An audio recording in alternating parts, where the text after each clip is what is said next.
Bismillahirrahmanirrahim. Assalamualaikum warahmatullahi wabarakatuh. Nama saya Latifah binti Abdul Aziz daripada UniKLR CMP. Tajuk yang akan saya bentangkan pada hari ini adalah mengenai tuntutan golongan feminisme terhadap penghapusan pengecualian perkara 16/1 Konvensyen Penghapusan Segala Bentuk Diskriminasi Terhadap Wanita iaitu CEDAW, analisis terhadap peruntukan di bawah Undang-Undang Keluarga Islam di Malaysia. Di awal ini, CEDAW adalah nama penuhnya Konvensyen Penghapusan Segala Bentuk Diskriminasi Terhadap Wanita, dan itu merupakan satu perjanjian antarabangsa yang bertujuan untuk memberikan hak yang sama rata kepada wanita dengan cara menghapuskan diskriminasi jantina, menamatkan keganasan terhadap wanita dan juga memperkukuh hak wanita.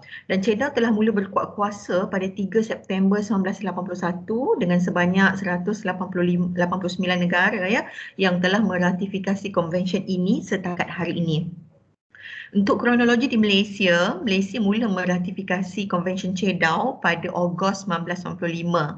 Walaupun begitu, tidak semua peruntukan di dalam konvensyen CEDAW dipersetujui oleh Kerajaan Malaysia. Oleh demikian, Kerajaan Malaysia telah melakukan reservasi iaitu pengecualian ke atas beberapa perkara di dalam CEDAW yang menyentuh mengenai perkara 2F, 5A, 7B, keseluruhan perkara 9 dan juga 16. Namun setelah beberapa tahun berlalu, Malaysia telah pun menghapuskan beberapa pengecualian sehingga kini pengecualian yang masih dikekalkan adalah berada di bawah perkara 9/2 dan juga 16/1A, C, F dan juga G, di mana reservasi ini dilakukan atas pertimbangan bahawa perkara-perkara tersebut bertentangan dengan Perlembagaan Persekutuan dan juga Undang-Undang Islam. Kajian lepas mengenai tajuk ini ada beberapa kajian. Ia adalah berdasarkan bertitik tolak daripada satu laporan yang telah dikeluarkan oleh Pertubuhan Pertolongan Wanita mengenai CEDAW dan Malaysia, iaitu laporan alternatif pertubuhan bukan kerajaan NGO di Malaysia bagi menilai progres kerajaan dalam melaksanakan konvensyen berkaitan CEDAW ini. Dan pandangan yang dikemukakan dalam laporan ini turut menyentuh mengenai bahagian pengecualian iaitu bahagian reservasi yang masih dikekalkan oleh Malaysia, di mana mereka mahu agar kerajaan menghapuskan pengecualian itu kerana dikatakan pengekalan pengecualian ini mendatangkan diskriminasi terhadap wanita. Beberapa artikel telah ditulis antaranya seperti Fadilah Shaharom dan Mahamata Yuding menulis artikel pada tahun 2017 mengenai ratifikasi CEDAW di Malaysia, kesan menurut undang-undang dan hukum syarak, menjelaskan jika penghapusan diskriminasi itu adalah segala hak antara lelaki dan wanita berada pada tingkatan dan level yang sama, keadilan akan menjadi sukar untuk dicapai, sedangkan kesaksamaan itu adalah perlu mendapat peluang yang sama sekalipun mekanisme itu berbeza Kemudian kajian daripada Muhammad Hafiz bin Mansur pada tahun 2019 dalam artikel yang bertajuk Ratifikasi Konvensyen Antarabangsa dan Semakan Berkala Sejagat mengulas mengenai pertubuhan bukan kerajaan yang mendukung ideologi feminisme terus menekan kerajaan supaya menghapuskan baki pengecualian di dalam konvensyen CEDAW. Dan juga kemudiannya penulisan daripada Muna Adila binti Cik Rimi pada tahun 2020 dalam artikel yang bertajuk Hormati Reservasi CEDAW menegaskan bahawa Konvensyen Vienna pada 1969 berkenaan dengan Undang-Undang Treaty telah mensyaratkan negara-negara yang meratifikasi sesuatu perjanjian hak asasi manusia antarabangsa mesti mematuhi segala kewajipan undang-undang yang dinyatakan dalam perjanjian dan tidak boleh mengelak tanpa sebarang justifikasi yang kuat dan sah. Dan seandainya ada justifikasi kuat dan sah, negara-negara yang meratifikasi konvensyen boleh untuk membuat beberapa pengecualian di dalam peruntukan-peruntukan yang telah ditetapkan Metodologi kajian yang digunakan adalah mengenengahkan kajian kualitatif. Penulis menggunakan kajian perpustakaan atau library research terutamanya bahan-bahan tesis, disertasi, akhbar, kertas minah dan juga jurnal.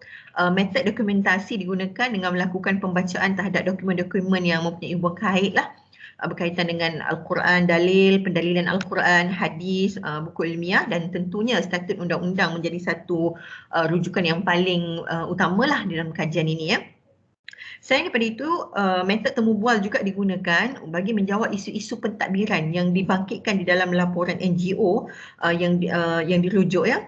Temu bual itu saya telah jalankan bersama Ustazah Azrina binti Soaid yang merupakan pegawai hal ehwal Islam Unit Undang-Undang Keluarga, pendaftar perkahwinan, perceraian dan rujuk orang Islam Negeri Selangor, iaitu pada 23 Ogos 2021. Dan paling penting bahagian kajian ini adalah pada Jabatan Kajian ya.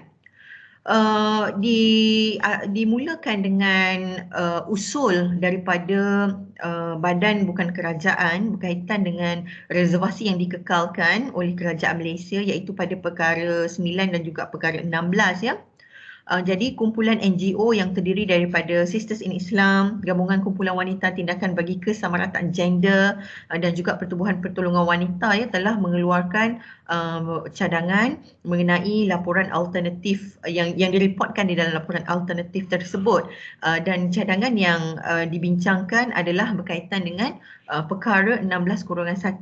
Kajian ini akan menumpukan pada perkara 16-1 dan tidak akan menyentuh berkaitan dengan perkara 9-2 yang merupakan reservasi yang dikekalkan ya. Jadi banyak tuntutan di bawah perkara 16-1, walau bagaimanapun hanya 2 sahaja daripada tuntutan ini yang akan saya bincangkan ya. Iaitu 2 daripada tuntutan yang disenaraikan ini yang akan saya bincangkan. Pertama mengenai penghapusan lafaz cerai di luar mahkamah yang merupakan tuntutan yang dituntut ya oleh badan bukan kerajaan, dan juga isu hadanah dan jagaan anak ya. Pertama berkaitan dengan isu penghapusan lafaz cerai di luar mahkamah. Banyak tuntutan yang terkandung di dalam perkara ini. Pertama, mereka mahukan perceraian talak seharusnya dibenarkan hanya di mahkamah melalui proses kehakiman sebenar, dan sebarang lafaz yang dibuat di luar mahkamah perlu dikategorikan sebagai tidak sah. Ya, Seksyen 124 bagi Undang-Undang Keluarga Islam perlu dibatalkan. Kedua, mereka mahu meningkatkan hukuman ya bagi mereka yang melafazkan talak di luar mahkamah kepada denda sebanyak RM5,000 dan penjara sehingga setahun. Kemudian Seksyen 124 bagi Undang-Undang Keluarga turut perlu pindaan. Ketiga, mereka mahu menghapuskan proses ahli jawatan kuasa perunding yang ditekankan dalam Seksyen 47-5 sehinggalah 47-15. Keempat, membataskan hukum perbicaraan sehinggalah 6 bulan, dan seandainya telah tamat tempoh, maka mahkamah perlu merekodkan pertimbangan yang sedia ada secepat mungkin untuk memberikan kata putus setelah habis tempoh bulan ke-6. Yang kelima, bukti kukuh daripada pihak polis dan laporan perubatan dari pakar boleh diterima bagi membenarkan perpercayaan fasah atau taklid yang disebabkan oleh penderaan berlangsung. Dan yang keenam, testimoni dari ahli keluarga ataupun saksi wanita perlu diterima di mahkamah. Jadi menjawab tuntutan dalam perkara A dan juga B ya. Sedikit saya rungkaikan mengenai definisi talak kerana yang dituntut adalah perceraian di luar perceraian dengan lafaz talak di luar mahkamah hendaklah dikira sebagai tidak sah ya. So kita mahu melihat bahawa talak ini dalam bahasa Arab talaqa yutalliqu yang bermaksud meleraikan ataupun melepaskan ya. Dari segi istilah, talak bermaksud meleraikan ikatan perkahwinan dengan serta-merta atau pada masa hadapan dengan beberapa syarat tertentu. Dan mudahnya Ahmad Dardi mendefinisikan talak sebagai memutuskan ikatan perkahwinan dengan lafaz yang sarah atau lafaz kinayah yang zahir ataupun apa-apa lafaz dengan niat. Asas kepada hukum talak ini menjadi rujukan adalah tentunya Al-Quran dan juga hadis. Sedikit daripada pendalilan berkaitan dengan talak dalam surah At-Talaq ayat 1, Allah Subhanahu Wa Taala berfirman, "Hai Nabi, apabila kamu menceraikan isteri-isterimu, maka hendaklah kamu ceraikan mereka pada waktu mereka dapat menghadapi iddahnya yang wajar, dan hitunglah waktu iddah itu serta bertawakallah kepada Allah Tuhanmu." Kemudian pendalilan yang kedua daripada surah Al-Baqarah ayat 227, "Dan jika mereka berazam untuk talak, maka sesungguhnya Allah Maha mendengar lagi Maha mengetahui." Dan yang ketiga adalah hadis Nabi SAW dari Ibn Umar bahawa Rasulullah bersabda, perbuatan halal yang sangat dibenci oleh Allah Azza wa Jalla adalah talak. Jadi yang demikian, lafaz talak atau lafaz cerai ini adalah khusus diberikan kepada suami bagi membubarkan sesuatu perkahwinan. Yang manakala bagi isteri, lafaz talak itu tidak akan menyebabkan perkahwinan itu diputuskan atau dibubarkan, melainkan isteri menggunakan mekanisme yang lain untuk membubarkan perkahwinannya, iaitu menerusi khuluk, ta'liq ataupun fasah. Lafaz talak boleh dilakukan di mana-mana tempat dan ianya boleh gugur dan sah sekiranya memenuhi rukun dan syarat lah ya. Jadi maksudnya menurut peruntukan dalam enakmen undang-undang ya, Akta Undang-Undang Keluarga Islam Negeri-Negeri, lafaz talak perlulah dilakukan di mahkamah sebagaimana yang dinyatakan dalam Seksyen 47. Sekiranya lafaz talak tersebut dibuat di luar mahkamah, ya, pihak suami atau isteri hendaklah segera membuat pengesahan di mahkamah dalam tempoh 7 hari. Selain bertujuan menjaga maslahah, kawalan ini perlu bagi mengelak dari berlakunya lafaz talak 3 sekaligus, kerana di dalam prosiding mahkamah hanya lafaz talak 1 sahaja yang dibenarkan. Oleh yang demikian, undang-undang telah mensabitkan bahawa sekiranya berlaku lafaz di luar mahkamah, maka hendaklah yang terlibat itu membuat pengesahan di mahkamah untuk menilai sama ada lafaz itu jatuh ataupun tidak, ya. Tuntutan agar talak seharusnya hanya dibenarkan di mahkamah melalui proses kehakiman sebenar, dan sebarang lafaz yang dibuat di luar mahkamah perlu dikategorikan sebagai tidak sah, akan menyebabkan perkahwinan itu melanggar ketetapan dalam nas lah. Kalau terdapat undang-undang yang seperti ini, ya, hanya di dalam mahkamah sahaja lafaz talak itu sah. Kalau di luar mahkamah lafaz talak itu tidak sah, maka itu tidak boleh berada di dalam perundangan undang-undang keluarga Islam, kerana ia boleh jadi melanggar hukum syarak. Kerana talak itu kalaupun dilafazkan di luar mahkamah, sememangnya tidak menturuti perundangan yang telah ditetapkan di bawah enactment, tetapi dari segi nas telah mensabitkan sekiranya lafaz itu jelas, sarah dan mempunyai niat daripada pihak suami, pasti lafaz talak tersebut adalah sah. Ya, jadi peruntukan yang telah ditetapkan dalam Undang-Undang Keluarga Islam telah menepati nas dan menjawab kepada persoalan dan masalah perkahwinan dalam kalangan masyarakat, ya.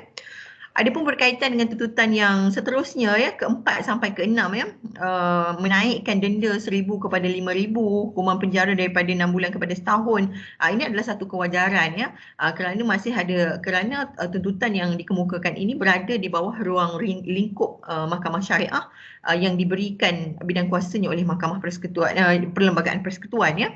Kemudian pegawai yang ditemu bual juga menyatakan bahawa Jabatan Agama Islam di Selangor khususnya, ya, sedang dalam proses perbincangan untuk menilai dan menambah baik mengenai hukuman yang sedia ada, agar hukuman yang diperuntukkan tidak diambil mudah oleh mereka yang terlibat dan dalam masa yang sama dapat memperkasakan institusi yang mengawal undang-undang Islam, ya. Kemudian dalam isu C dan juga D, ya, pegawai bersetuju dengan idea daripada laporan agar jawatan kuasa pendamai yang dimasukkan dalam Seksyen 47 5 hingga 15 dihapuskan, kerana, ya, melibatkan sekiranya perkelahian ataupun elemen syiqaq itu telah berlaku yang begitu berpanjangan dalam sesebuah perkahwinan, maka perkahwinan tersebut mempunyai kewajaran tidak dapat lagi diselamatkan, ya.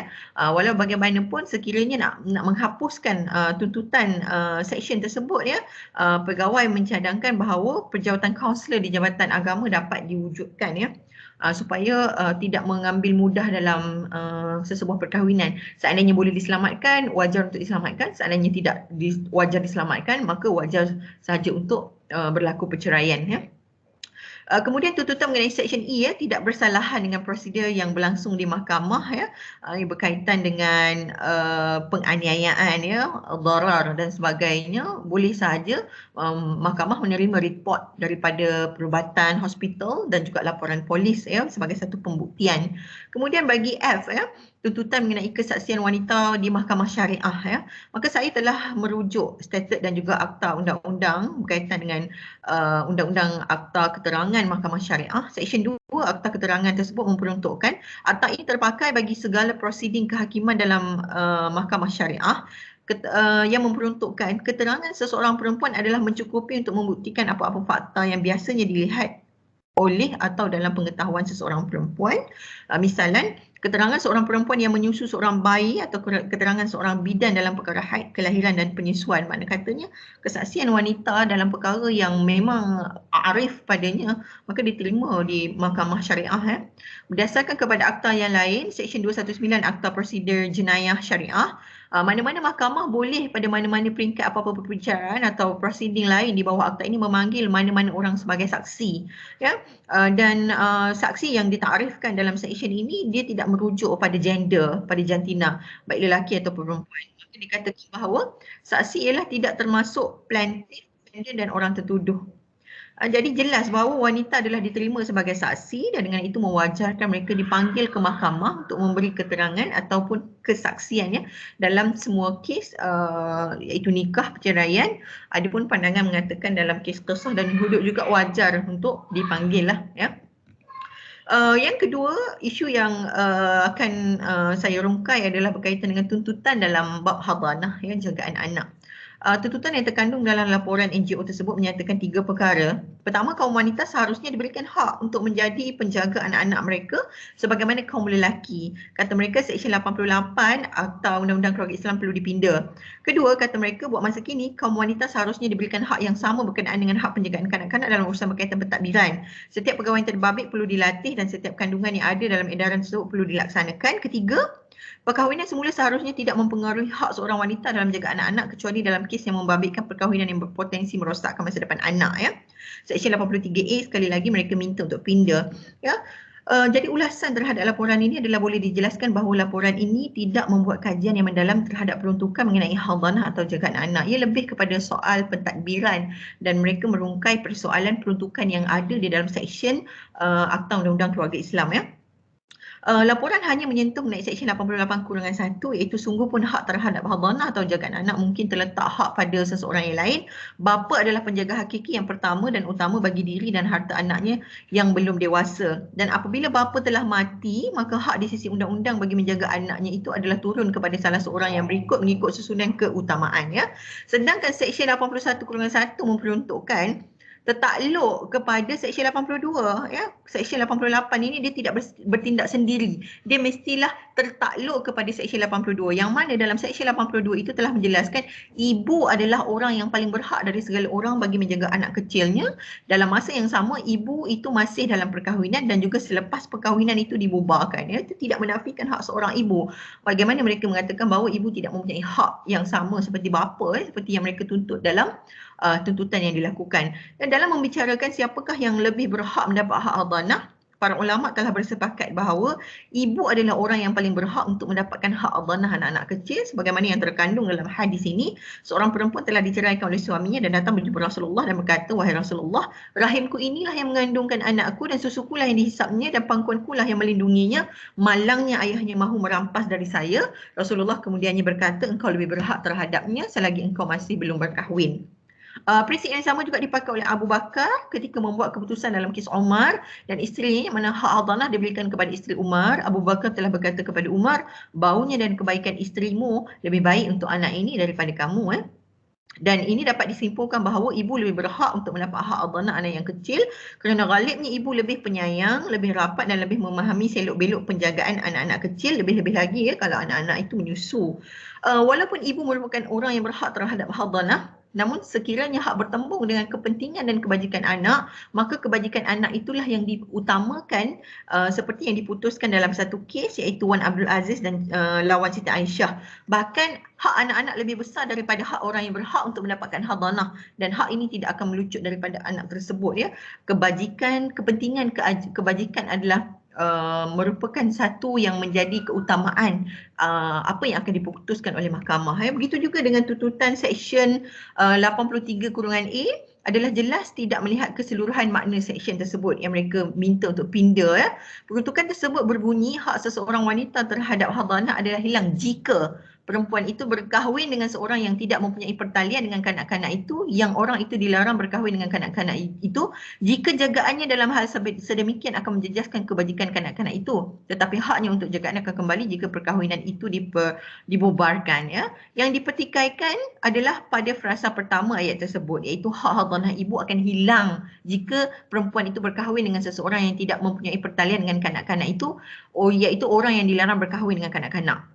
Sedangkan bacaan itu perlu dihabiskan di mana frasa tambahan adalah jika jagaannya dalam hal sedemikian akan menjejaskan kebajikan kanak-kanak itu. Tidaklah secara automatik sekiranya ibu itu berkahwin dengan lelaki yang dilarang berkahwin dengan anak mereka, maka hak jagaan itu akan hilang. Sebaliknya frasa yang di belakang itu perlu dibaca sekali, ya. Jadi Undang-Undang Keluarga Islam telah menggariskan tentang kebajikan anak-anak itu menjadi keutamaan oleh mahkamah dalam membuat pertimbangan, ataupun dalam bahasa Inggerisnya welfare of the children is paramount. Itulah yang menjadi antara panduan para hakim di mahkamah untuk menentukan berkaitan dengan hak jagaan anak. Jadi tuntutan yang dikemukakan mengatakan bahawa ibu ataupun wanita tidak mempunyai hak yang sama dengan lelaki dalam bab penjagaan Allah ini tidak dapat diterima lah ya. Mungkin kerana permasalahan dari segi membaca peruntukan undang-undang ya. Kerana dari sudut enactment ia telah membuat peruntukan yang sewajarnya terhadap hak bagi ibu dan juga hak bagi bapa ya. Jadi kesimpulan mengenai artikel ini, banyak pihak telah memberikan tekanan supaya Malaysia menggugurkan reservasi iaitu pengecualian tersebut kerana menganggap perbezaan hukum dalam Islam yang membabitkan lelaki dan wanita ya, seperti poligami, wali, talak, hadanah dan pewarisan ya, dan itu mereka menganggap bahawa penindasan terhadap wanita ya.